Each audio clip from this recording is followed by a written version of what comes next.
Livro de Jonas, capítulo 1, verso 7. A Bíblia vai dizer assim: E diziam uns aos outros: Vinde, lancemos sorte para que saibamos por causa de quem nos sobreveio este mal. E lançaram sortes, e a sorte caiu sobre Jonas. Então lhes disseram: Declara-nos agora, por causa de quem nos sobreveio este mal. Que ocupação é tua? De onde vens?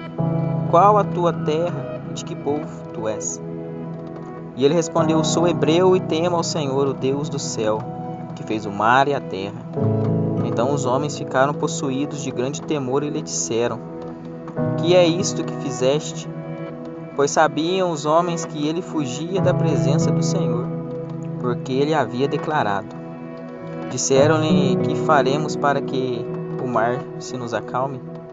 Porque o mar ia tornando cada vez mais tempestuoso. Irmãos, esse texto aqui fala a respeito da vida de Jonas. Jonas, ele recebeu uma palavra do Senhor para que ele fosse à cidade de Nínive e ali pregasse o evangelho àquela população, né? Então Jonas, ele não escuta, ele não obedece, na verdade, à voz do Senhor, então ele tenta fugir de Deus, fugir da presença de Deus. E aí ele compra uma passagem de um barco e entra dentro desse barco em alto mar. Vem uma tempestade. E aí o capitão tá nervoso, tá apavorado, com medo, porque não sabe por que essa tempestade ela tem ferido o navio, tem vindo uma tempestade violenta. E qual seria o motivo, né? Até ele lançar uma sorte e falar: olha, alguém aqui tá errado. Alguém aqui cometeu algum pecado, tá em desobediência ao seu Deus, porque essa tempestade é muito forte. E então acontece que quando eles lançam essa sorte, ela cai sobre Jonas, né? Na verdade, Jonas, ele estava bem sossegado lá no porão, escondido, né? No porão do navio, enquanto estava todo mundo apavorado. Ele está tranquilo. O que me chama a atenção é que às vezes a nossa vida ela pode estar até calma, mas de repente começa uma tribulação. De repente começa uma tempestade sobre as nossas vidas. E aí a gente tenta ver de onde está vindo essa tempestade, né? A gente tenta ver o que está acontecendo de errado. Ali o capitão do navio, ele esperou vir uma tempestade, esperou a tempestade ficar insuportável para ele tomar uma decisão de procurar onde estava o erro. O que estava causando aquela tempestade, né? E muitas vezes na nossa vida é assim. Você vai esperar a tempestade acontecer na sua vida para você tomar uma providência? Você vai esperar acontecer tribulação na sua vida para depois você se preocupar em ver o que está acontecendo? Por que está acontecendo isso? Por que você está sofrendo? Muitas das vezes o erro é nosso. A gente não busca conhecimento de Deus, a gente não busca sabedoria de Deus. Então o que a gente tem que fazer é não esperar a tempestade chegar para a gente tomar uma posição na nossa vida. Se a gente sabe que a gente está errando, se a gente está em pecado, não vai esperar piorar a situação para você corrigir a sua vida perante Deus.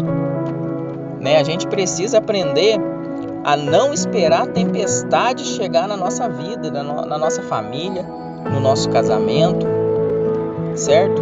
A gente precisa aprender a não deixar a tempestade vir para depois tentar corrigir, para depois tentar achar onde está o erro. Mas e aí? Agora eu já estou em meio à tempestade, agora eu já estou no meio do problema e eu preciso achar a solução, preciso achar o problema. O que acontece aqui no navio é que o pessoal, os homens, os marinheiros, eles até descobrem que o problema ali no caso era Jonas. Era a presença de Jonas ali que causava a tempestade.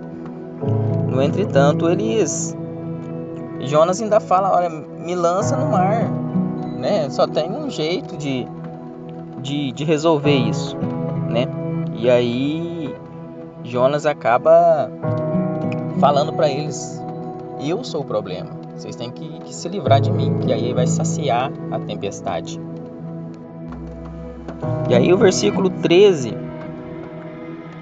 versículo 12, ele vai dizer assim, ó: respondeu-lhes então Jonas, né, falando a eles: toma-me e lança-me ao mar, e o mar vai se aquietar, porque eu sei que por minha causa sobreveio essa grande tempestade. Entretanto, os homens remavam esforçando-se para alcançar a terra, mas não podiam, porquanto o mar ia se tornando cada vez mais tempestuoso contra eles.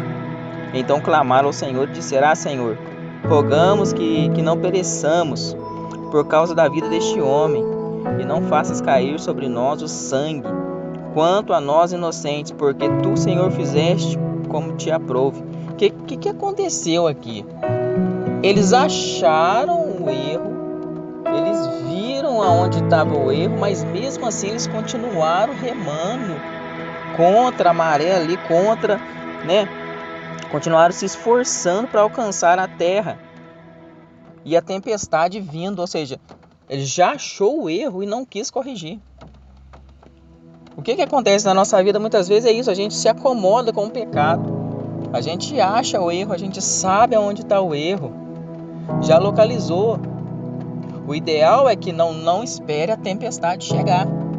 Mas agora que a tempestade chegou, eu vou ver o que está provocando, né? O que está provocando essa tempestade, e vou me livrar disso para que a minha vida volte a ter uma tranquilidade.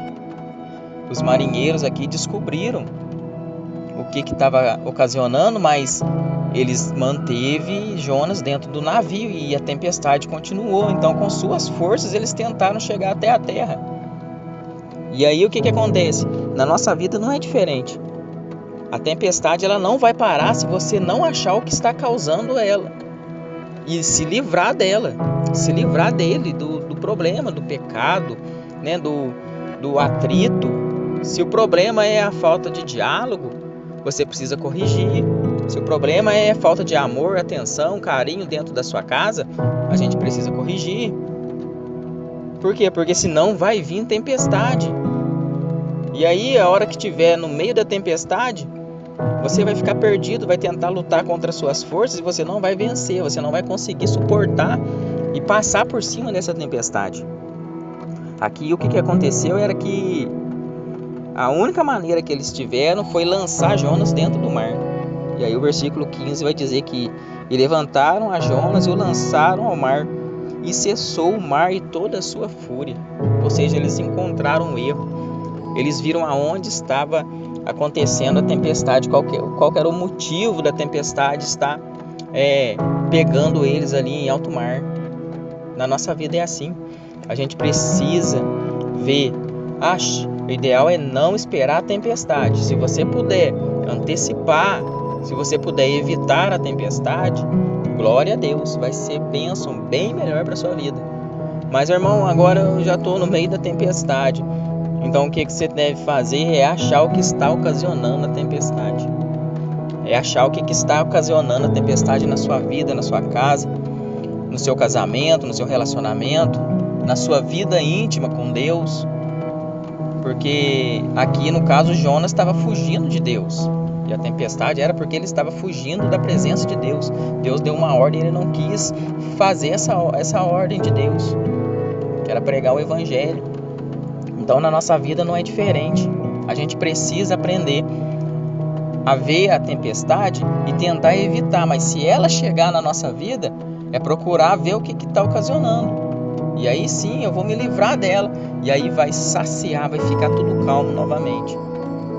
Isso seria com o pecado, isso seria com as nossas vidas impuras na presença de Deus. Tudo isso nos afasta.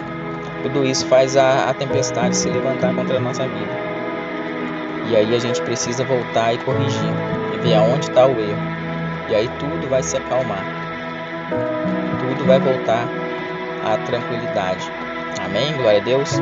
Que Deus possa te abençoar grandemente com essa mensagem em nome de Jesus.